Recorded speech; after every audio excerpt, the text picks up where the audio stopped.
दुरूद शरीफ पढ़ी अल्लाहुम्मा सल्लि अला सय्यिदिना मुहम्मदिन नबील उम्मी व अला आलिहि व सल्लिम तस्लीमा।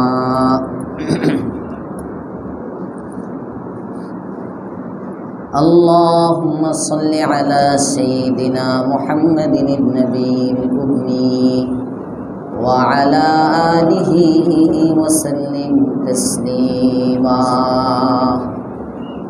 अल्लाहुम्मा सल्लि अला सय्यिदिना मुहम्मदिन नबील उम्मी व अला आलिहि व सल्लिम तस्लीमा।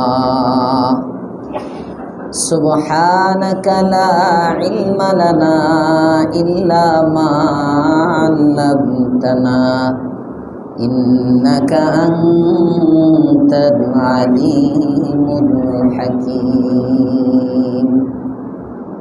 पढ़ेन अल्लाहुम्मा सय्यिबान नाफिआ अल्लाहुम्मा सय्यिबान नाफिआ अल्लाहुम्मा सय्यिबान नाफिआ। কে শোনাইতে পারবেন দেখি? শোনান। অনেকে হাত উঠেছে, সবাই একসাথে বলেন, কি বলছি?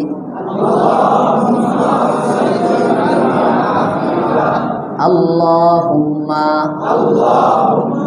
সায়্যিবান নাফিআ।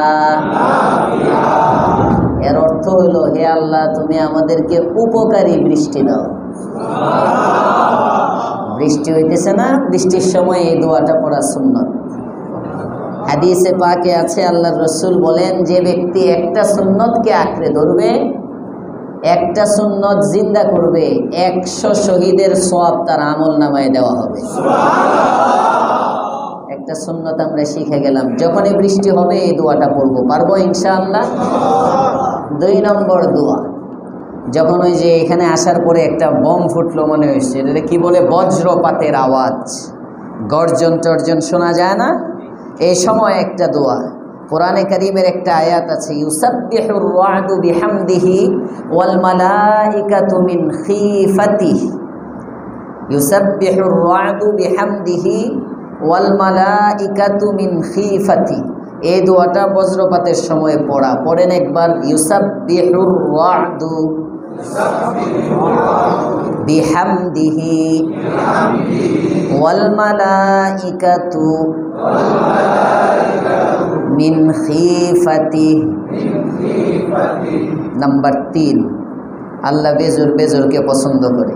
বৃষ্টিতে যাইতেছেন, ঝড় হইতেছে, অনেক সময় আপনার বৃষ্টি দরকার নাই, বেশি হয়ে গেছে, ঝড় দরকার নাই, বেশি হয়ে গেছে।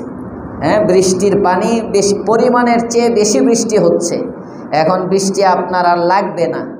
যখন আপনার বৃষ্টি দরকার, তখন তো আল্লাহর কাছে রহমতের বৃষ্টি চাইবেন, উপকারী বৃষ্টি চাইবেন।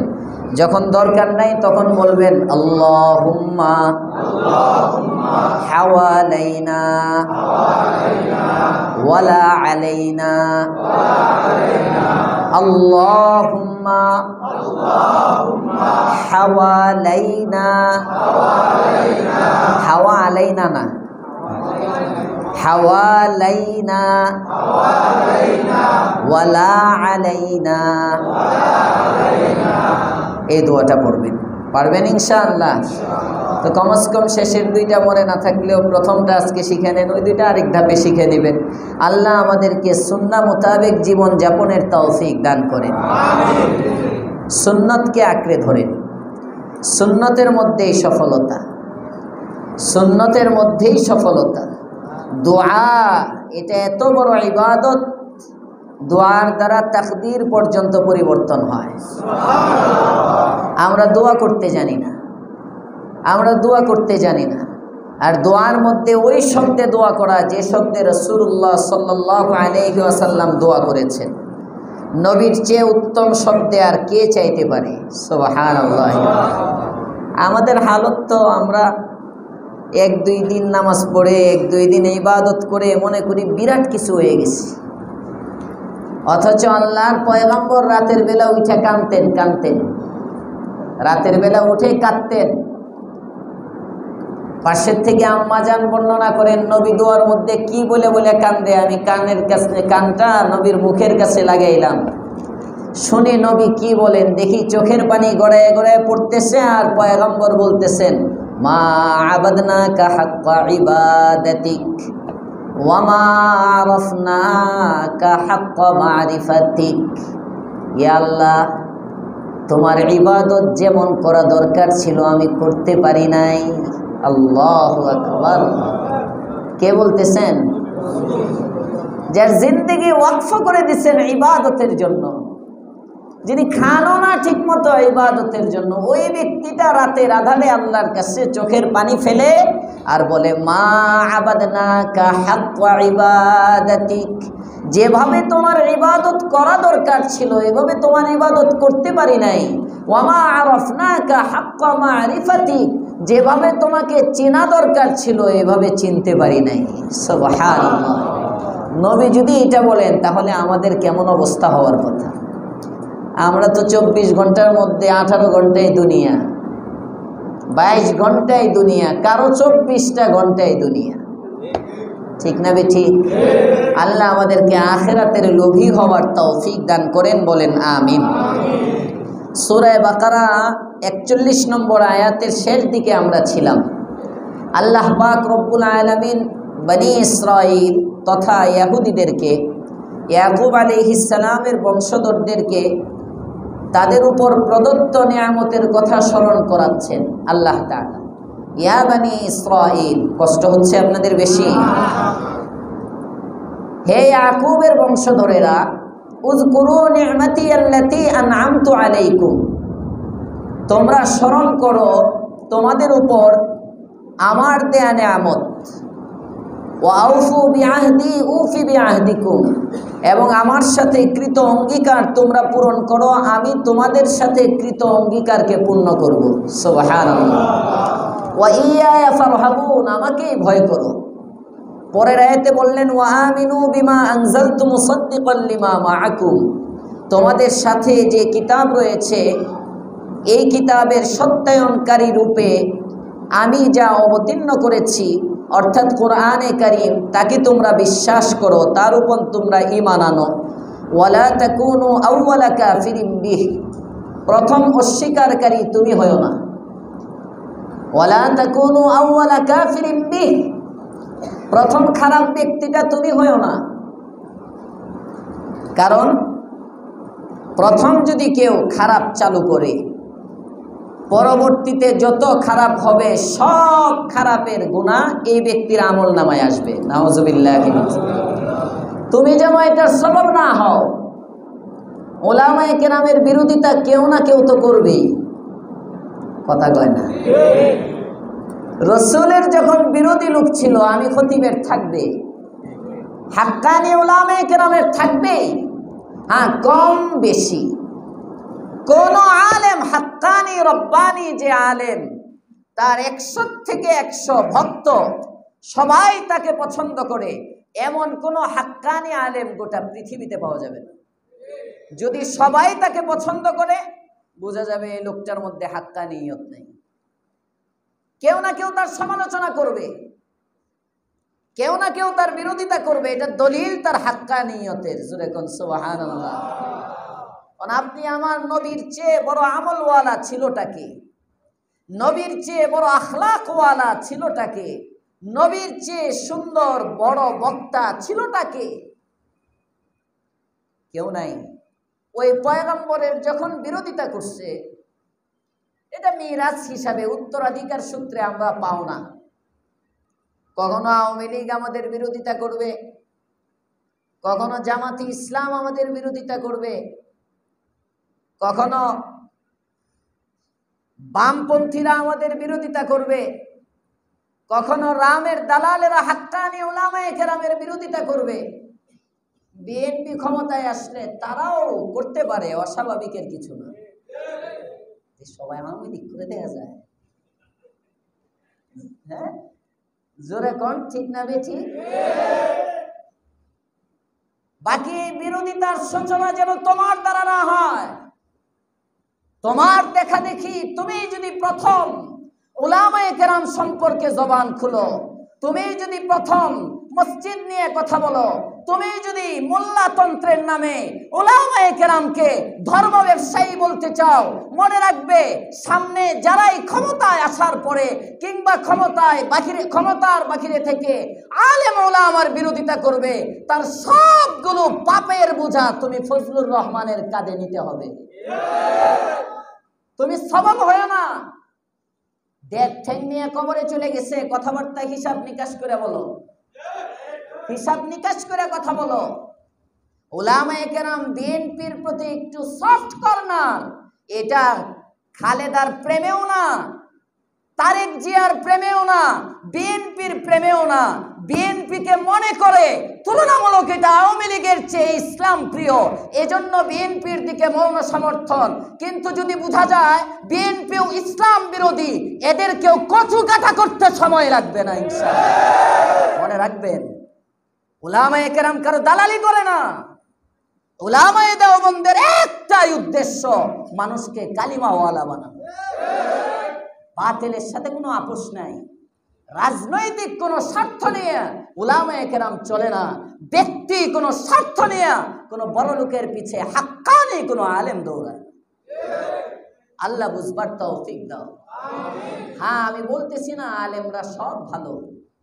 আলেমদের মধ্যে লোভী আছে, আলেমদের মধ্যে দুনিয়াদার আছে, আলেমদের মধ্যে ধর্ম নিয়া, ধর্মকে কাজে লাগায়া, মানুষের ইমোশন আবেগকে কাজে লাগায়া ব্যক্তি স্বার্থ বাস্তবায়ন করে, এটাও আছে। তুমি তাদেরকে বলো, ঢালাও ভাবে আলেমকে বলবা কেন? একজন আলেম হলেও তো ভালো আছে, এজন্য আসমান টিকে আছে। একজন আলেম এখনো বাংলার জমিনে আছে, যার কারণে সূর্য ঠিক আছে। কেউ যদি মনে করে সূর্য আমার জন্য ঠিক আছে, কেউ যদি মনে করে চাঁদ আমার জন্য উদিত হয়, কোন ইঞ্জিনিয়ার যদি মনে করে আলো বাতাস এই পৃথিবীর নিজাম ইঞ্জিনিয়ারের জন্য টিকে আছে, কোন ডাক্তার যদি মনে করে এই পৃথিবীর নিজাম ডাক্তারের জন্য টিকে আছে, কোন ব্যারিস্টার যদি মনে করে এই কুলকায়েনাতের নিজাম তার জন্য টিকে আছে, ভুল। গোটা আলমের নিজাম টিকে আছে আলেমের জন্য। ঠিক বললেও ঠিক, না বললেও ঠিক। 1450 বছর আগে as-সাদিকুল মাসদুক, সবচেয়ে সত্যবাদী পয়গম্বর, তিনি বলে গেছেন পৃথিবীতে কিয়ামত হবে না যতদিন আলেম থাকবে। পৃথিবী আছে আমার জন্য, দেশ আছে আলেমের জন্য, স্বাধীনতা টিকে আছে আলেমের জন্য, সার্বভৌমত্ব টিকে আছে আলেমের জন্য। তুমি রাজনীতি করতে পারতেছো আলেমের উসিলায়, তুমি বেঁচে আছো আলেমের উসিলায়, আর ওই আলেমরে ঘাড় ধাক্কা দিয়ে বাইর করে দিতে চাও। কপাল পোড়া কাহিকার। আল্লাহ হেদায়েত দান করুক, বলেন আমিন। ওয়া আমিনু বিমা আনজালতু মুসাদ্দিকাল লিমা মাআকুম ওয়া লা তাকুনু আউওয়ালা কাফিরিন বিহ। প্রথম নাফরমানটা তুমি হইও না। কথা বুঝতেছেন? কারা কারা বুঝেন না দেখি? বুঝেন তো সবাই? বুঝেন? রাজনীতি করতেছি মনে হইতেছে? ওয়ালা তাকুনু আউওয়ালা কাফিরিন বিহ। আল্লাহ তাআলা বলেন প্রথম খারাপ ব্যক্তি তুমি হইও না, পারলে প্রথম ভালো হও। সুবহানাল্লাহ। প্রথম ভালোটা তুমি হও। সুদখোরদের যদি সমিতি থাকে, ঘোষণা করো আমি সমস্ত সুদ মওকুফ করে দিলাম। প্রথম ভালো তুমি হও। আল্লাহর পয়গম্বর যখন সুদকে হারাম ঘোষণা করেছেন, সর্বপ্রথম সুদ মওকুফ করেছে রাসূলের বংশের। জোরে কোন সুবহানাল্লাহ। আমার বংশের যত সুদ ছিল সব বাতিল, দিতে হবে না, মওকুফ করে দিলাম। প্রথম ভালোটা হও না। প্রথম খারাপ হওয়ার জন্য এত চুলকানি কেন? আমরাও তো জানি ধর্ম নিয়ে ব্যবসা হয়, গত 2-3 সপ্তাহ যাবত তো তাফসীরের মধ্যে এটাই চলতেছে। তার অর্থ এই মেসেজ বোঝা যাবে না উলামায়ে কেরাম খারাপ না, আলেম যে সে খারাপ না, যে খারাপ সে আলেম না। মনে রাখবেন, সে আলেমের নাম ব্যবহার করে, আলেমের নাম ব্যবহার করে। কোরআনের আয়াতের মধ্যে ওয়ালা তাশতারু বিআয়াতি সামানান কলিলা, এখানে বলেছি আল্লাহ পাক বলেন ওয়ালা তাশতারু বিআয়াতি সামানান কলিলা, সামান্য মূল্যে আমার আয়াতগুলোকে বিক্রি করে দিও না। তাফসীরে জালালাইনের মধ্যে আল্লামা জালালউদ্দিন সুয়ুতী আনছেন লা তাশতারু আই লা তাস্তাবদিলু, লা তাশতারু আই লা তাস্তাবদিলু বিআয়াতি সামানান কলিলা, সামান্য কিছু লাভের জন্য, অল্প কিছু মুনাফার জন্য আমার আয়াতের অর্থ বিকৃত করো না, আয়াতকে পরিবর্তন করো না, আয়াতকে বিক্রি করো না, মানে আয়াতের অর্থ বদলায় দিও না। সাবাবে নুজুলের মধ্যে আছে ইহুদিদের হালত ছিল, তাদের কাছে যখন আসতো তখন তারা ওই মক্কার ইহুদিদের থেকে, ইহুদি আলেম যারা ছিল তারা বিভিন্ন আয়াতগুলো নিয়ে টাকা পয়সা নিয়ে নিয়ে ওই তাওরাতের মধ্যে যে বিধানাবলীগুলো ছিল ওই বিধানগুলো তারা পরিবর্তন করত। যেমন জিনার শাস্তি পাথর মারা, এটা তাওরাতের মধ্যেও ছিল। জিনার শাস্তি পাথর মারা, মসজিদে আইতো না, কিছু হইব না, ডরায়েন, নিরাপদ জায়গায় আছেন, ফেরেশতার বেষ্টনীতে আছেন, জোরে কোন সুবহানাল্লাহ। ফেরেশতার বেষ্টনীতে আছে, যে আওয়াজটা হয়েছে আমি যদি বাইরে থাকতাম উল্টে পড়তাম। হ্যাঁ, আমি যে ডরাই। মধুমিতা রোডে যখন আমার মাদ্রাসা, এখানে ওই জায়গায় ছিল, একদিন ফজরের নামাজের পরে বাসায় আসছি, তো আব্বু আমাকে নামায় দিচ্ছেন, ওই যে কর্নারে একটা মসজিদ ছিল, যারা ওখানে গেছিলেন মনে আছে, রোডে ঢুকতে মসজিদের সামনে নামায় আব্বু কাঁচা বাজার করতেছেন, গাড়ির ড্রাইভার আছে, বাজার দিয়ে দিবেন বাসায়, আমারে বলছেন তুমি যাও। তো আমি দেখি আকাশে যে বিদ্যুৎ চমকাইতেছে, এটি আমি আবার খুব ডরাই, দেখে আমি দৌড় দিতেছি। তো যায় যখন মধুমিতার ওই কোনায় এই রোডের মাথায় গিয়ে মাদ্রাসার গলিতে ঢুকবো, তখন একটা আওয়াজ হয়েছে, আওয়াজে আমি একদম উল্টে পড়ে গেছি। পড়ে আমি চিন্তা করতেছি কি আমার উপরে পড়লো নাকি উঠবো না। পরে তাকায় দেখি না আমার উপরে পড়ে নাই, পরে উঠছে আবার দৌড়, হাতটা ছিলে গেছে, উপরের দিকে তাকাই, ছাত্ররা কেউ আবার দেখে নাই, তো দেখলে তো ইজ্জত শেষ। হ্যাঁ, মুফতি সাহেব উল্টে পড়ছে রাস্তার মধ্যে, অনেক ভয় পাই। বাকি এখন দেখেন না, স্বাভাবিক বসে রয়েছি, চক্ষু বন্ধ হয় নাই, কোনো ডর নাই। সবচেয়ে নিরাপদ বেষ্টনী মসজিদ, যেরকম সুবহানাল্লাহ। এজন্য আল্লাহর পয়গম্বর এমন বৃষ্টি বাদল যখন হতো তখন মসজিদের দিকে ছুটতেন। সুবহানাল্লাহর আওয়াজটা হয় নাই? হাদিসে পাকে আছে আল্লাহর পয়গম্বর যখনই পেরেশান হইতেন, সামনে আয়াতে আসবে, যখনই পেরেশান হইতেন, যখনই গুরুত্বপূর্ণ কাজ হইতেন, বাদারা ইলা সালাহ, পয়গম্বর নামাজের দিকে দৌড়াইতেন, সেজদার দিকে দৌড়াইতেন। আমরা যাই ঘরের দিকে, অথচ রাসূল এই সমস্ত ঝড় তুফান শুরু হইলে মসজিদমুখী হইতেন, কারণ সবচেয়ে নিরাপদ জায়গা হলো মসজিদ। আল্লাহ আমাদেরকে সুন্নতের ইহতিমামের তৌফিক দেন, বলেন আমিন। ওয়ালা তাশতারু বিআয়াতি সামানান কলিলা, জিনার শাস্তি তাওরাতের মধ্যেও আছে পাথর মারা, চুরির শাস্তি তাওরাতের মধ্যেও আছে হাত কাটা। এখন বড় লোকরা যদি কেউ চুরি করতো তাহলে আসতো, এসে টাকা কিছু দিত, তো তারা হুকুম বদলায় ফেলত।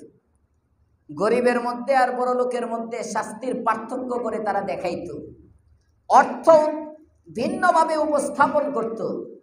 যেমন আমাদের সমাজে এমন কিছু আলেম আছে, এক মৌলানা বলতেছে, খবর পাইলাম, এক মৌলানা বলতেছে ডক্টর ইউনূসকে যে তরিকায় নির্বাচিত করা হয়েছে এটা নবুয়তের তরিকা।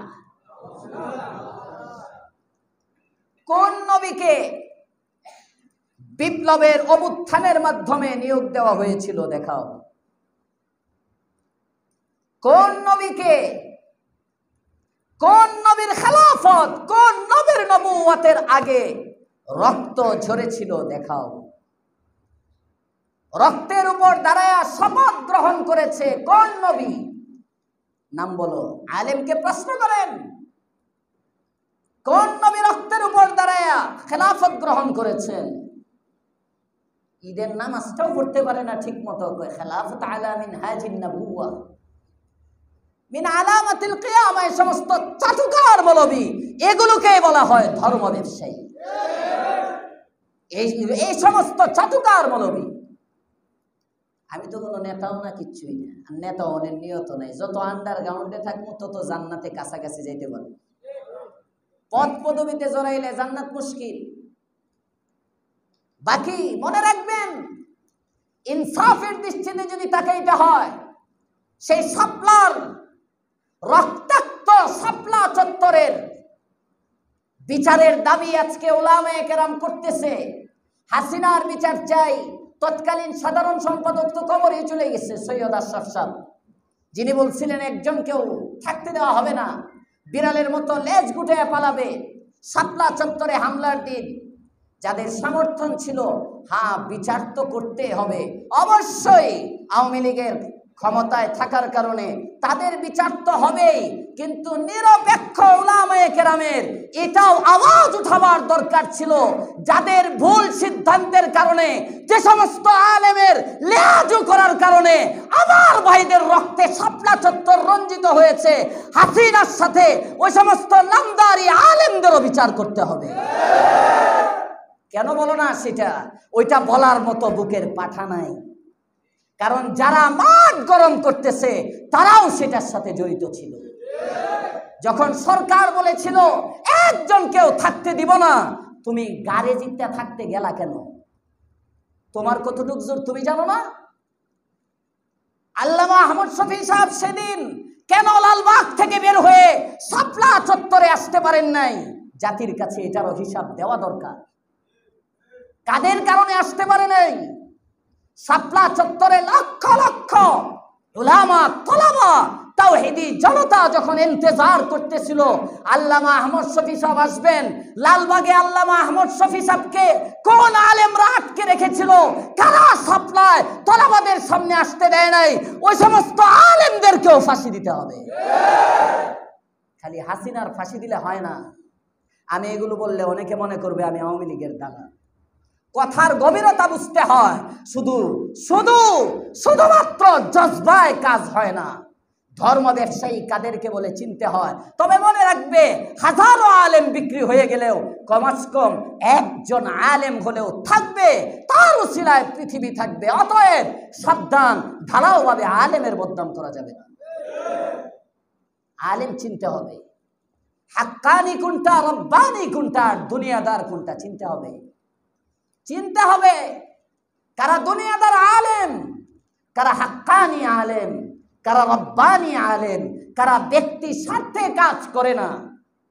যারা শাপলা চত্বরে মাঠ গরম করেছিল, ওরে বাবা রে বাবা, যাদের ছোঁয়ায় তালবে ইলমদের রক্ত গরম, যাদের আওয়াজ শুনে 2 দিন পরে তারা লন্ডন, 2 দিন পরে তারা আমেরিকা। লজ্জা হয় জাতির জন্য যে জাতি এই সমস্ত নামদারি আলেমদেরকে এখনো ওয়াজ মাহফিলে দাওয়াত দেয়। লজ্জা হয় সমস্ত এই জাতির জন্য। চিনাবে কারা? বলবে না, এগুলো বলবে না, এইটা ওয়াজ শুনতেন না, কারণ এটা ওয়াজ নিজের গায়ে পড়ে তো এটি করবে না। আমি যেহেতু কোনো রাজনৈতিক ব্যক্তিত্ব না, আর আমার ভাইরাল হওয়ার চিন্তা নাই, কোনো দলের পদ পদবি নেওয়ার নিয়ত নাই, এই জন্য বলি ওয়ালা তাশতারু বিআয়াতি সামানান কলিলা। এদেরকে বলা হয় ধর্ম ব্যবসায়ী। রাসূলের জামানায় ছিল, আগেও ছিল, কিয়ামত পর্যন্ত থাকবে এক শ্রেণী। কিন্তু তন্মধ্যে এমনও আছে হাক্কানি রব্বানি আলেম, যারা দুনিয়া বুঝে না। সুবহানাল্লাহ বলবেন না? যারা দুনিয়া চিনে না, তারা দুনিয়ার সব কুরবান করে দিতে পারে আল্লাহু আকবার একটা সেজদার জন্য। যারা একটা সেজদার মধ্যে যে মজা পায়, এমন মজা কোথাও পায় না। একটা রোজার মধ্যে যে মজা পায়, এমন মজা কোথাও পায় না। একবার বাইতুল্লাহ দেখার মধ্যে যে মজা পায়, এমন মজা কোথাও পায় না। আস্তে কোন সুবহানাল্লাহ। আল্লাহর ওলি কাজী সানাউল তাফসীরে মাজহারির লেখক কাজী সানাউল্লাহ পানিপতি রহমাতুল্লাহি আলাইহি হজের মৌসুম, বাইতুল্লাহ হজে যাবেন কিন্তু সামর্থ্য নাই। রব্বে করিমের কাছে কাঁদেন আর দোয়া করেন, আল্লাহ, কত মানুষ হজের সফরে যায়, বাইতুল্লাহর দিকে জাহাজ যাত্রা করেছে, বোম্বাই জাহাজ দাঁড়ানো আছে, এখান থেকে জাহাজ রওনা হয়ে যাবে, হাজার হাজার হাজার হাজার হাজি ইন্ডিয়ার বোম্বাই থেকে জাহাজে করে বাইতুল্লাহর দিকে যাচ্ছে। অর্থ নাই, পয়সা নাই, আমি কাজী সানাউল্লাহ পানিপতির কোনো সামর্থ্য নাই, কিন্তু বাইতুল্লাহ আমারও যাইবার মনে চায়। মালিক, আমি কোনো উসিলা চাই না, উসিলা ছাড়া বাইতুল্লাহ দেখতে চাই। আপনি আমার দোয়া, হাত উঠাইলেই দুনিয়া। কথা বলেন না কেন? হাত উঠাইলেই দুনিয়া। কেউ হাত উঠায় বলে আল্লাহ তাড়াতাড়ি যেন নির্বাচন দেয়, কেউ হাত উঠায় বলে আল্লাহ যেন আবারও আমরা ফিরে আসি, নেত্রী যেন আবারও ফিরে আসে। কেউ হাত উঠাইলে বলে আল্লাহ খেলাফত যেন মুসলমানের শাসক ইসলামী কোন দলের কাছে চলে আসে। কেউ হাত উঠাইলে বলে আল্লাহ আনছো যখন 5টা বছর কমাস কম রাখো। কথা বল না কে? হাত উঠাইলেই দুনিয়া, আর ওনারা হাত উঠাইলেই আখিরাত। কাজী সানাউল্লাহ পানিপতি কাঁদতেছেন। হঠাৎ করে একজনে ওনার কান্না দেখে কয়, এই এত কান্দো কে? কয় বাইতুল্লাহ যাইতাম। কয় তোমারে নিমু, একটা সুরত আছে, পারবা এত নিচু হইতে? কয় কি কি কি কম? কয় যে আমাদের জাহাজের মধ্যে এই শত শত হাজার হাজার হাজি যে যাবে জাহাজ দিয়ে, এই সবাই যে টয়লেট করবে, প্রস্রাব পায়খানা এগুলো পরিষ্কারের জন্য মেথর কোটায় কিছু লোক দরকার। কোন কোটা? মেথর কোটা। মেথর পায়খানা পরিষ্কার করার জন্য, যেমন হাজি সাহেবদেরকে নে ভলান্টিয়ার কোটা আছে, প্রত্যেক দেশ থেকে ভলান্টিয়ার নে, এরকম বিভিন্ন কোটা সরকারি ভাবে নে। কয় মেথর কোটায় কিছু লোক নিব, তুমি যদি চাও পায়খানা পরিষ্কার করতে পারবা, যদি এই কোঠায় যাইতে চাও তাইলে তোমার জাহাজে করে লয়ে যেতে পারি। সুবহানাল্লাহ কয় না? হ্যাঁ। কাজী সানাউল্লাহ পানিপতি রহমাতুল্লাহি আলাইহি বলেন, হাজি সাহেবদের পায়খানা পরিষ্কার করব, এটাও তো ভাগ্য লাগে, কপাল লাগে। আল্লাহু আকবার।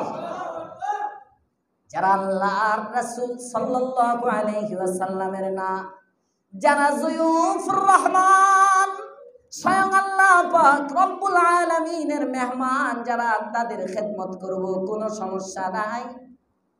মেথরের বেশে হলেও আমি বাইতুল্লাহ যাইবার চাই।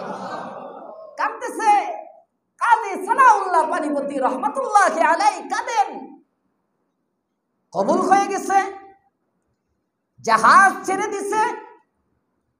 সারাদিন হাজি সাহেব টয়লেট গুলো নোংরা করে রাখে, রাতের বেলা হাজি সাহেবরা সব ঘুমায় গেছে।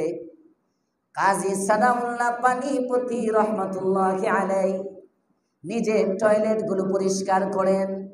টয়লেট গুলো পরিষ্কার করে নিজে গোসল করে, যে গায়ের মধ্যে যে জামা ছিল জামাটা বদলায় আর একটা পাঞ্জাবি পরে এবার কাজী সাহেব জাহাজের এক কোনায় দাঁড়ায় গেছেন।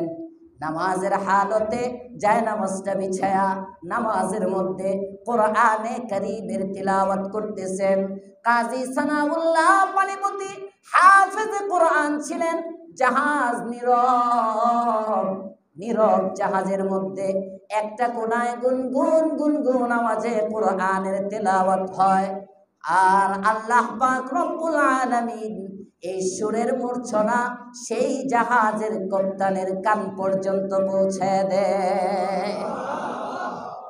নাবিক কাপ্তান এবার ডাক দেয় অ্যাসিস্ট্যান্ট সহকারীকে, বলে কিরে জাহাজের মধ্যে কিসের আওয়াজ শোনা যায়? গুনগুন গুনগুন কি সুরের মূর্ছনা আমার দিলের মধ্যে রেখাপাত করতেছে, একটু তালাশ করো জাহাজের মধ্যে কিসের এই গানটা, এত সুন্দর গান কে গায়? এই শিল্পীটাকে আমার কাছে নিয়ে আসো, এই গায়কটাকে আমার কাছে নিয়ে আসো, আমি গায়কটাকে দেখবার চাই, আমি তার গান সরাসরি শুনতে চাই। এবার যখন জাহাজের কাপ্তানের সহকারী গিয়ে কাজী সানাউল্লাহ পানিপতি রহমাতুল্লাহি আলাইহি নামাজ পড়তেছে, পাশ থেকে যায় বলেন, তুমি সংক্ষিপ্ত করো, তোমাকে ডাকতেছে, জাহাজের কাপ্তান তোমাকে দেখবার চায়। কাজী সানাউল্লাহ পানিপতি রহমাতুল্লাহি আলাইহি নামাজটা শেষ করেন, দ্রুত শেষ করে এবার কাপ্তানের কাছে যায়। কাপ্তান বলে, কে রে ভাই, কি তোমার পরিচয়, কোথায় তোমার বাড়ি? কয়, আমার বাড়ি ভারতের পান্থপথ নামক এলাকায়, আমি পানিপথ নামক এলাকায়, আমি কাজী সানাউল্লাহ, আমি একজন আলেম। এখানে কি করো? হজে যাই। কি বিষয়ে যাও? কয়, মেথর বিষয়, আমি এই হাজিদের খাদেম হিসাবে যাই। কয়, তুমি কি গান করতেছিলে, তোমার গানটা একটু আমাকে শোনাও। হযরতে কাজী সানাউল্লাহ পানিপতি রহমাতুল্লাহি আলাইহি কয়, এটা কোনো গান না, এটা আসমানি গ্রন্থ কোরআন।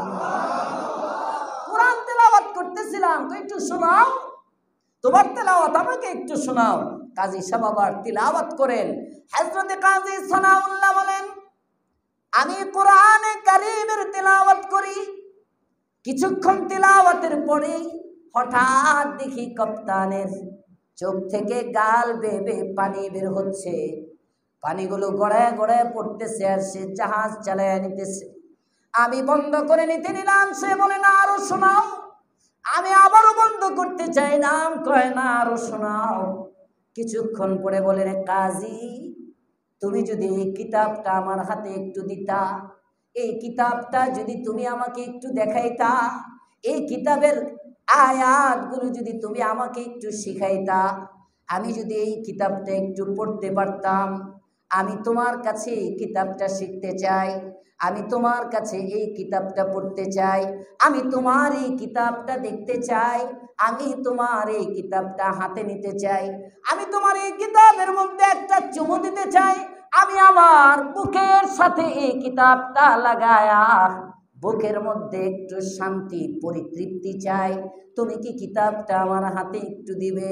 কাজী সাহেব বলেন, না না, এই কিতাব তোমার হাতে দেওয়া যাবে না, এই কিতাব তোমাকে শেখানো যাবে না, কারণ তুমি নাপাক, তোমার কলমটাও নাপাক।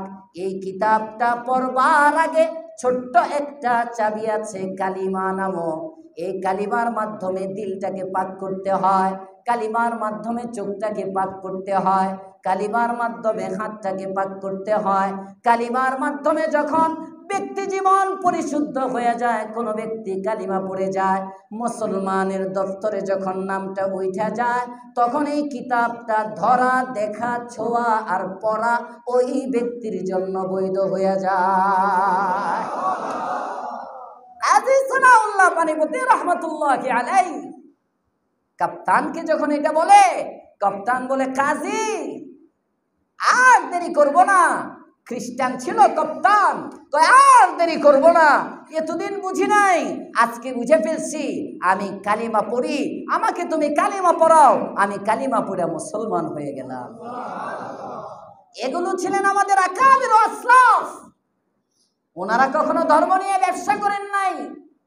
এই কাজী সানাউল্লাহর অনুসারী, এই শাইখুল হিন্দের অনুসারী, হুজ্জাতুল ইসলাম কাসেম নানুতুবির হাজারো না লক্ষ লক্ষ অনুসারী এখনো বাংলাদেশে আছে, এখনো আছে, যারা কোরআনকে ছোট করে না, যারা নিজের জান দিয়ে দিতে পারে, কিন্তু কোরআন সবার উপরে। কথা বলেন ঠিক না বেঠিক? ওয়ালা তাশতারু বিআয়াতি সামানান কলিলা। এটা পারবে কখন? নিজেকে ছোট করবে, কোরআনকে ছোট করবে না, নিজে জেলে যাবে, কারাবরণ করবে, কিন্তু শরীয়তকে খাটো করবে না। লা তাশতারু বিআয়াতি সামানান কলিলা, অল্প পয়সা পাওয়ার জন্য, পদ পদবীর জন্য ইসলামকে ছোট করবে না, কোনো পদ নেওয়ার জন্য শরীয়তকে বিসর্জন দিবে না, সরকারি চাকরির পিছনে দৌড়াবে না। এখন তো কিছু কিছু নামদারি মৌলবী, তারা সরকারি চাকরিও খুঁজে, কথা বলেন না কেন, আছে না নাই? এটা হলো নামদারি মৌলবী, যারা সরকারি চাকরির মধ্যে শান খুঁজে পায়। আরে ভাই, সরকারি চাকরির মধ্যে শান নাই, শান্ত সেজদার মধ্যে, শান্ত তাহাজ্জুদের মুসল্লার মধ্যে, শান শেষ রাত্রে রবের কাছে চোখের পানি ঝরানোর মধ্যে। কারণ দোয়া এমন একটা ইবাদত যার দ্বারা তকদির বদলায় যায়। বসার পরে বলছিলাম, কথা মনে আছে? ভুলে গেছি। বসার পরে বলছিলাম দোয়া, এজন্য দোয়া শিখবেন, রসুলের ভাষায় দোয়া শিখবেন। কথা এখানে ছিল, রসুলের ভাষায় দোয়া শিখবেন। রসুল যে শব্দে দোয়া শিক্ষা দিচ্ছেন ওটা শিখবেন। তাহলে ওই দোয়ার মধ্যে একটা দোয়া আল্লাহর কাছে এটাও চাইবেন, বৃষ্টি যখন পড়ে আল্লাহুম্মা সাইয়িবান নাফিআ, এটা রসুলের শেখানো শব্দ। ইয়া আল্লাহ, আমাকে তুমি উপকারী বৃষ্টি দাও। জোরে কোন সুবহানাল্লাহ। ইমামে আজম আবু হানিফা, কষ্ট হচ্ছে আপনাদের? মোবাইলগুলো সাইলেন্ট করে দেন অথবা বন্ধ করে দেন। ইমামে আজম আবু হানিফা রাহমাতুল্লাহি আলাইহি, তৎকালীন কাজীউল কুযাত, প্রধান বিচারপতির পদের অফার আসছে ইমামে আজম আবু হানিফার কাছে। ইমামে আজম আবু হানিফা বলেন, না, যাব না, সরকারি চাকরি, সরকারি চাকরি। কয় নিব না। কারণ কি? কয় সরকারি চাকরি নিলে সরকারি টাকা খাবো, তখন খাইতে খাইতে যদি দুর্বল হয়ে যায়, যদি হক কথা ভালো করে না বলতে পারি, হকের আওয়াজ যদি না উঠাইতে পারি, তাহলে কয়েদখানায় থাকতে হবে। কয়েদখানায় থাকবো, তাও সরকারি চাকরি নিব না। কয়েন না সুবহানাল্লাহ। আর এখন টাকার জন্য, পদবীর জন্য নামদারি মৌলবী যারা জায়গায় জায়গায় জায়গায় জায়গায় টুল্লা টুল্লা মাদ্রাসার নামে ব্যবসা, জায়গায় জায়গায় সংগঠন, দেখবেন জায়গায় জায়গায় সংগঠন। এক দলে সবাই আসতে পারে না, এখানে এক সংগঠন একই দাবিতে, এনে কিছু হুজুর দাঁড়াইছে, ওইনে কিছু হুজুর দাঁড়াইছে, আর 20 হাত দূরে আর কিছু হুজুর, 50 হাত দূরে আর কিছু হুজুর। এই 10 গ্রুপের মধ্যে হুজুররা আন্দোলন করতেছে, দাবি একটাই, এক ব্যানারে আসতে পারো না কেন? পদ তো কম। সেক্রেটারি তো এখন তো মনে করেন 10টা দল হইলে 10 জন সেক্রেটারি, 10 জন সহসভাপতি, 10 জন সভাপতি, 10 জন ক্যাশিয়ার। এজন্য সংগঠনের অভাব নাই, কিয়ামতের আগে হবে। আলেমরা, আল্লাহর রাসূল হাদিসে বলছেন, কিয়ামতের আগে এমন একটা যুগ আসবে, পৃথিবীর আসমানের নিচে জমিনের উপরে সর্বোৎকৃষ্ট ব্যক্তিও হবে আলেম, সবচেয়ে নিকৃষ্ট ব্যক্তিও হবে আলেম। এটা যাচাই করতে হবে আপনাদের। চিনবো কেমনে? চিনার জন্য পড়েন ফাজাইলে আমল, আপনার হাতের নাগালে কিতাব আছে, ফাজাইলে সাদাকাত। ফাজাইলে সাদাকাতের মধ্যেও হাক্কানি আলেমের পরিচয় দেওয়া আছে। আমার মাদ্রাসার থেকে আমি একটা কিতাব বের করছি গত বছর, হে প্রিয় বৎস। যাদের কাছে আছে তো আছেই, মাদ্রাসার আজীবন সদস্য যারা, সবার কাছে থাকার কথা, সবাইকে আমি একটা করে হাদিয়া দিয়েছিলাম। আমার ছেলেরা স্মারক বের করছিল। এটা মূলত ডায়েরি না, অর্ধেক হলো ডায়েরি আর অর্ধেক একটা কিতাব, নাম দেওয়া হে প্রিয় বৎস। ইমামে গাজালি আলাইহির রহমা, মাজমুআয়ে রাসাইল লিল ইমামিল গাজালি, ইমাম গাজালি রহমাতুল্লাহ আলাইহির আরবিতে অনেকগুলো রিসালা আছে। ওখানে একটা আরবি গ্রন্থ আছে আইয়ুহাল ওয়ালাদ, ওই আরবি বইটার অনুবাদ এটা, হে প্রিয় বৎস। এটার মধ্যেও দেওয়া আছে হাক্কানি আলেম কাকে বলে। আর কোরআনে কারীমের এই যে আয়াতগুলো, সূরা বাকারার এই চলমান আয়াতগুলোর মধ্যেও হাক্কানি আলেমের পরিচয়। হাক্কানি আলেমের একটা পরিচয় হলো তারা স্বার্থের জন্য আদর্শ বিক্রি করে না। হাক্কানি আলেমের 1 নম্বর পরিচয় কি? বলেন বলেন বলেন। স্বার্থের জন্য আদর্শ বিক্রি করে না। ওয়ালা তাশতারু বিআয়াতি সামানান কলিলার উদ্দেশ্য হলো এটা, আমি ভাইরাল হব, আমার পরিচিতি হবে, আমার দাওয়াত বাড়বে। এজন্য আকাবিরে দেওবন্দ যাদের নামের উপর আমি চলি, যে মাসলাক আর মাশরাবকে মনে প্রাণে লালন করি, যে কওমি মাদ্রাসার গোড়া হলো দারুল উলুম দেওবন্দ। আমার মা যেমনি ভাবে, আমার মা আমার জন্ম আমার গর্ভধারণকারী মা যেমন আমার পৃথিবীতে আসার মাধ্যম, ঠিক তদ্রূপ আমার কোরআন, আমার সুন্নাহ, আমার হাদিস, আমার আদর্শ উলুমে নবুওয়াত যে মায়ের কারণে আমি পাইলাম, যাকে দারুল উলুম দেওবন্দ বলা হয়, মাদারে ইলমি, ওই মাদারে ইলমির সমস্ত মুফতিয়ানে কেরামের ফতোয়া, মাদারে ইলমির দারুল ইফতার ফতোয়া হলো ডিজিটাল ক্যামেরায়ও ভিডিও জায়েজ নাই, ওয়াজ মাহফিলেও ভিডিও জায়েজ নাই, কিন্তু আমি মসজিদের মধ্যে ভিডিও নিয়ে আসলাম, খানকার মধ্যে ভিডিও নিয়ে আসলাম, হজের মধ্যে ভিডিও নিয়ে গেলাম, আমি কিন্তু পীর। কথা বলেন না কেন? আছে না নাই? আমি বিশ্বাস আমার খানকায় কতজন ইতিকাফে বসছে এটাও আমি ভিডিও করে দিচ্ছি, আমার খানকার ইসলাহি জলসাগুলো এটাও আমি ভিডিও করে দিচ্ছি। আমি কিন্তু কওমি অঙ্গনের পীর, নামের শেষে কিন্তু আমার নামেও কাসেমি আছে, তার মানে আমিও দারুল উলুম দেওবন্দের সন্তান। নিজের আদর্শ, নিজের ঐতিহ্য সব কিছুকে বিক্রি করে দিলাম কেন? নিজের স্বার্থের জন্য। দুনিয়াদার আলেম, দুনিয়াদার আলেম এটাকে বলা হয়। আখিরাতের আলেম, আখিরাতের আলেম নিজের ব্যক্তি স্বার্থে কিছু করে না। মহিউস সুন্নাহ আল্লামা মাহমুদুল হাসান সাহেব, যাত্রাবাড়ি মাদ্রাসার শেখ, বেফাকের সদর, হযরত বলতেছিলেন একদিন, আপনাদেরকে শুনিয়েছিলাম আমি, বারবার এগুলো শোনাই আকাবিরদের আলোচনায়, ঈমান তাজা হয়, বারবার শোনাই। কি বলছিলেন? ওনাকে একজন একদিন বলতেছিলেন যে হুজুর, মাহমুদুল হাসান সাহেব একদিন বলতেছিলেন যে শোনো, ক্যামেরা ভিডিও এগুলো তো বহুত দূরে, অনেকে বলে হুজুর ভিডিও করলে ভালো, ইসলামের প্রচার হবে, মানুষ ইসলাম জানবে। হুজুর বলেন যে শোনো, আমার কবরে আমার যাইতে হবে। আমার কবরে নাকি আপনি যাবেন? হ্যাঁ হ্যাঁ, আপনার কবরে আমি যাব, আপনার কবরে আপনার, আমার কবরে আমার। কথায় কথা মনে হয় বাদশাহ হারুনুর রশিদের জামানায় একজন পাগলা ছিল, পাগলা, নাম তার বাহলুল। এক পাগলা বাদশাহ হারুনুর রশিদ, দুনিয়াকে মুসাফিরের মধ্যে ওয়াকিয়া আছে। বাদশাহ হারুনুর রশিদ একদিন তার হাতে একটা চাবুক দিছে, ছড়ি দিয়ে বলতেছে, এই বাহলুল, মজা করতো, পাগলা পাগলা থাকে তো, যেমন অনেক আলেমদেরকে নিয়ে অনেকে ট্রল করে, আলেমরা কি বুঝে, কথা বল না কেন? আছে না নাই? সাদা সিধা চলে, দেখতে দেখা যায় লেবেন ডিশের মতো, হ্যাঁ, কোনো শান নাই, কোনো গরিমা নাই।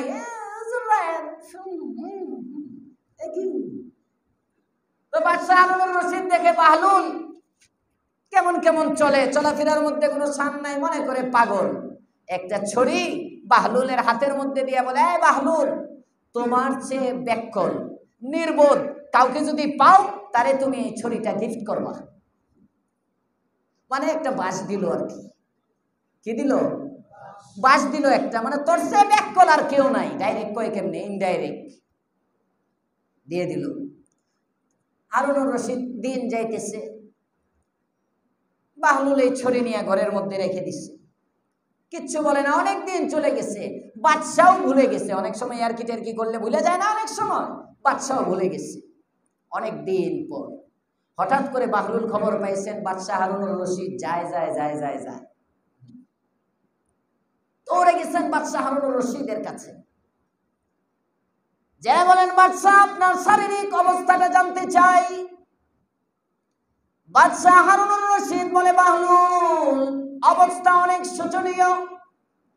কই কোথায় যান? কই যাওয়ার যাত্রা করেছেন? কই এমন জায়গায় যাই যে বাড়ির নাম হলো কবর। কবর আমার মনে হয় মৃত্যুর নামের টিকিট ইস্যু হয়ে গেছে, আমি মনে হয় মারা যাব, বেশি দিন বাঁচবো না, কবর পথের যাত্রী হয়ে গেলাম। বাহলুল জিজ্ঞেস করে, কবে আসবেন? কি জিজ্ঞেস করে? আসবেন কবে? বাদশা গায়েব পাগল, এটা এমন একটা বাড়ি যে বাড়ির মধ্যে গেলে কেউ ওখান থেকে ফিরে আসে না, যায় শুধু যাওয়া যায়, ইন করা যায় কিন্তু এক্সিট নাই, খরচের কোনো ব্যবস্থা নাই, বের হওয়া যায় না। তাই নাকি? তাহলে তো বোঝা যায় অনেক দিন থাকবেন। হ্যাঁ, একেবারে সারা জীবন। আচ্ছা, তো আপনার হেফাজতের জন্য, হ্যাঁ, নিরাপত্তার জন্য বাহিনী টাহিনী ঠিক মতো পাঠাইছেন তো? আপনার নিরাপত্তার জন্য কোথাও গেলে আপনি বাহিনী টাহিনী যেমন পাঠান, এখানে পাঠাইছেন তো ঠিক মতো সবাইকে? বাদশাহ হারুনুর রশিদ বলে, রে ভাই, এটা এমন একটা ঘর, অন্ধকার কবর, এখানে কোনো সঙ্গীও যায় না। কেমনে যায়? একা একা যাইতে হয়।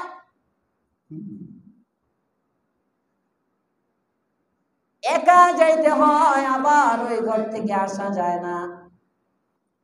ওই ঘরের আপনার প্রস্তুতি কেমন? কত রিয়াল বানাইছেন? কত টাকা বানিয়েছেন? সঙ্গে কয়েক কোটি টাকা নিয়ে যাচ্ছেন? আজীবনের জন্য যাইতেছেন? বাদশাহ হারুনুর রশিদ বলে, ওই ঘরের মধ্যে কোনো টাকা পয়সাও চলে না। এবার বাকরুল নিজের জামার নিচের থেকে বাদশাহ হারুনুর রশিদের দেওয়া সেই চাবুকটা জামার নিচের থেকে বের করে বলে, রে বাদশাহ, আপনার হয়তো মনে আছে কিংবা ভুলে গিয়েছেন, অনেক দিন আগে আপনি আমাকে একটা ছড়ি দিয়েছিলেন। এই ছড়িটা আমার হাতে দিয়ে বলেছিলেন, তোমার চেয়ে নির্বোধ যদি কাউকে পাও তাহলে এই ছড়িটা তাকে গিফট করে দিও। আমি বাদশাহ আজকে দেখলাম আপনি আমার চেয়েও নির্বোধ, আপনার চেয়ে নির্বোধ এই পৃথিবীতে কেউ নাই, সুতরাং আপনার দেওয়া ছড়িটা আপনাকে ফিরে দিলাম, এটা দিয়ে দিলাম আপনাকে। বাদশাহ এবার চোখের পানি ছাড়ে আর বলে, হ্যাঁ হ্যাঁ বাহলুল, তুমি ঠিকই বলেছ, আমি নির্বোধ, আসলেই নির্বোধ। তবে আমাকে একটু ব্যাখ্যা দাও, কেন তুমি আমাকে নির্বোধ বললা? কয়, বাদশাহ, আপনি এক সপ্তাহ সফরে যদি যান কতগুলো টাকা নেন? এক সপ্তাহ সফরে যদি যান তাহলে আপনার হেফাজতের জন্য অনেক বাহিনী আগে পাঠান, কিন্তু সারা জিন্দেগীর জন্য আপনি যেখানে চলে যাবেন একা একা অন্ধকার কবরের মধ্যে থাকবেন। ওই কবরের সামানও তো আছে। আল্লাহর পয়গম্বর জানিয়েছেন কবরের সামানার নাম হলো নেকি, কিন্তু আপনার আমল নামার মধ্যে ওই পরিমাণ নেকি নাই, আপনার আমল নামার মধ্যে ওই পরিমাণ নামাজ নাই, আপনার আমল নামার মধ্যে ওই পরিমাণ যাকাত নাই, আপনার আমল নামার মধ্যে হজ নাই, আপনার আমল নামার মধ্যে দান খয়রাত নাই, আপনার আমল নামার মধ্যে কোরআনে কারীমের তেলাওয়াত নাই। আপনি খালি হাতে কবরের দিকে যাচ্ছেন। বাদশা গো, আপনার চেয়ে নির্বোধ এই জমিনে আর কেউ নাই, আর কেউ নাই। যদি আপনি বুদ্ধিমান হইতেন তাহলে রাত্রে না ঘুমায়া তেলাওয়াত করতেন। আপনি যদি বুদ্ধিমান হইতেন তাহাজ্জুদের মধ্যে চোখের পানির নজরানা দিয়া কবরের আযাবটাকে ঠান্ডা করে ফেলতেন।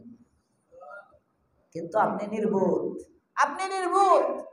আল্লাহ আমাদেরকে বুদ্ধিমান বানান, বলেন আমিন। তো যার কবরে একা একজনই যায়, মাহিউসুন্নাহ মাহমুদুল হাসান সাহেব বলতেছেন, শুনো, ইসলাম ছড়াবে আরেকজনে আমল করবে, এটার দায়িত্ব আমার না।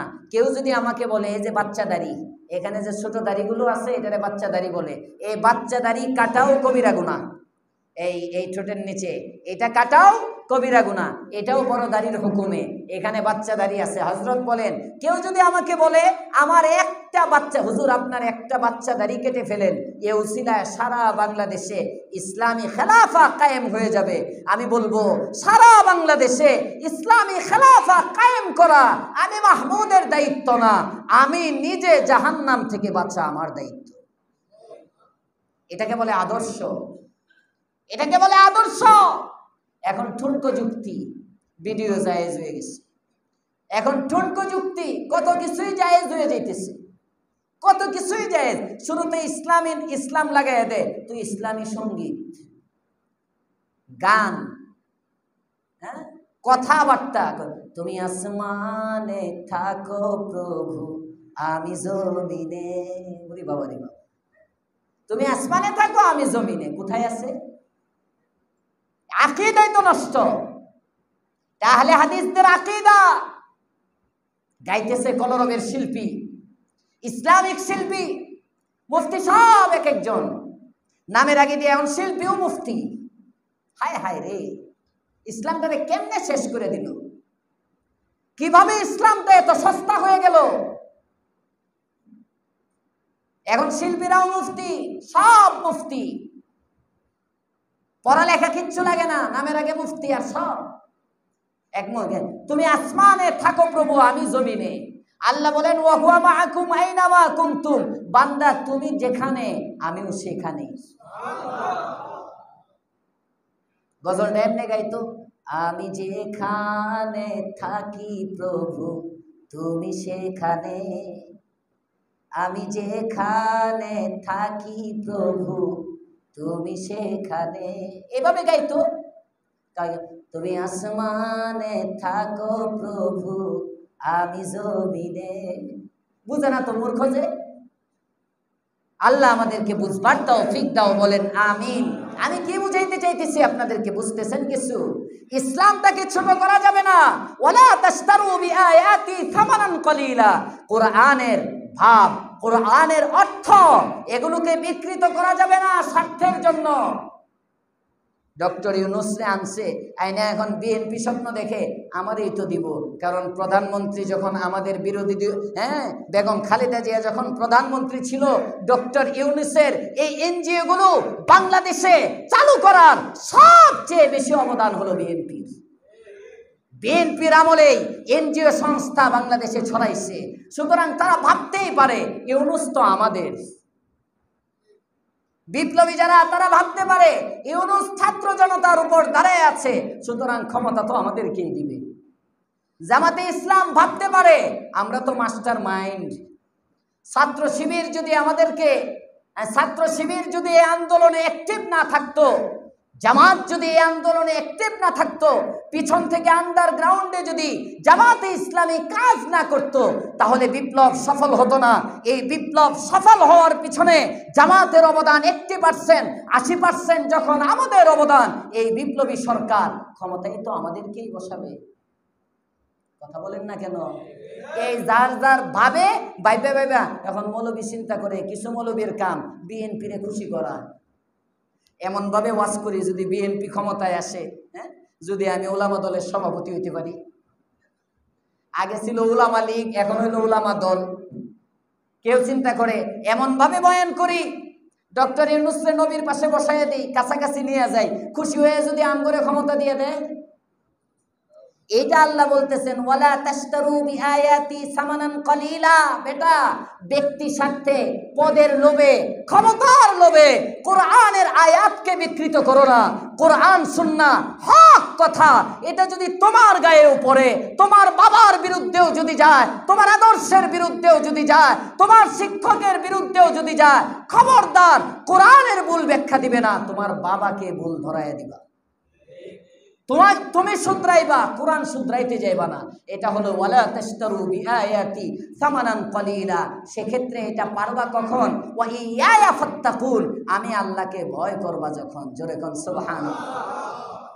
এই হক কথাগুলো বলার জন্য বুকের পাঠা লাগে, ওইটা হলো তাকওয়ার শক্তি লাগে। যখন আল্লাহর ভয় দিলে থাকে, কোনো বাতিলের ভয় নাই, কোনো জালেমের ভয় নাই, কোনো দলের ভয় নাই। আমি কোরআন পড়েছি, কোরআন শিখেছি, হককে আমি সামনে বাড়াতেই হবে, এটা আমার দিলের মধ্যে থাকবে যখন একমাত্র কার ভয়? তখন হকের প্রচার প্রসার সহজ হবে। এজন্য আল্লাহ পরে বলতেছেন ওয়া ইয়া ফাত্তাকুন, আমি আল্লাহকেই ভয় করো। সুবহানাল্লাহ। কারণ তাকওয়া এমন একটা সম্পদ, তাকওয়া যে ব্যক্তির দিলের মধ্যে আসবে, তাকওয়া মানে আল্লাহ তাআলার মুহাব্বত মিশ্রিত ভয়। সুবহানাল্লাহ। আল্লাহ তাআলার মুহাব্বত মিশ্রিত ভয়। আল্লাহ তাআলার মুহাব্বত যখন দিলের মধ্যে থাকবে, তখন আল্লাহকে সন্তুষ্ট করার জন্য সব কষ্টগুলো মিষ্টি মনে হবে। পরের আয়াতে আল্লাহ বলেন যখন কষ্ট মিষ্টি মনে হবে, তখন শোনো, নিজে কাজ করবা, নিজে আমল করবা, আমলটাও তোমার কাছে সহজ মনে হবে। কি আমল করবা? এই তুমি যে মুত্তাকি এটা বোঝা যাবে একটা কাজ করলে। সেটা কি? ওয়ালা তালবিসুল হাক্কা বিল বাতিল, হক আর বাতিলকে একসাথে করো না, সাদা আর কালোকে একসাথে মিশাইও না, মুসলমানি আর হিন্দুয়ানি দুইটাকে একসাথে মিশাইও না, খ্রিস্টবাদ, ইহুদিয়াত, নাসরানিয়াত আর হাক্কানিয়াতকে একসাথে মিশাইও না। যদি মুসলমান হও হও, খাঁটি মুসলমান হও। বিধর্মী হইতে মনে চায়, একেবারে কুল্লুম খোলা বিধর্মী হয়ে যাও। কিছু মুসলমানি, কিছু পাশ্চাত্য সভ্যতা, দুই রঙে রঙিন হয়েও না। লা তালবিসুল হাক্ক বিল বাতিল, হককে বাতিলের সাথে মিশায়ও না। ওয়া তাকতুমুল হাক্ক ওয়া আনতুম তা'লামুন, আর জেনে শুনে তোমরা হককে গোপন করো না। হুজুর, গান বাদ্য বাজনা করা কি জায়েজ আছে? একজনে প্রশ্ন দিল। খতিব সাহেব চিন্তা করে, গানটা কে করছে? এটা তো আমার মসজিদের সেক্রেটারি সাহেব করছে। সুতরাং বলবে যে গানটা কি উপলক্ষে করছে, কেমনে করছে, কি, এগুলো একটু যাচাই বাছাই করে তারপরে দেখতে হবে। গোড়ায় ফতোয়া দিল আর কি, ফতোয়া বুঝেন নাই? সুদের ব্যবসা হালাল না হারাম দেখে এখন কেশিয়ার সুদের ব্যবসার সাথে জড়িত, ডাইরেক্ট মেরে দিলে তো চাকরি চলে যাব। এজন্য ঘুরায় ফিরে কেমনে।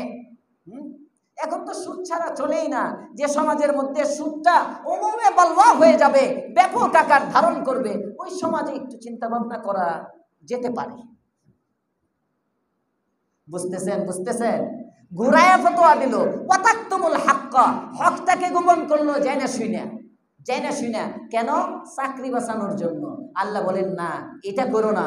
ওয়াতাকতুমুল হাক্কা ওয়া আনতুম তা'লামুন, বরং কি তুমি হক কাজ করবে। আর আকিমুস সালাত, নামাজ পড়ো। ওয়া আতুজ যাকাত, যাকাত আদায় করো। ওয়ারকাউ মা'আর রাকিঈন, নামাজীদের সাথে আদায় করো। আল্লাহ আমাদের সকলকে যে আয়াতগুলো গেল এর উপর আমল করার তৌফিক দান করেন, বলেন আমিন।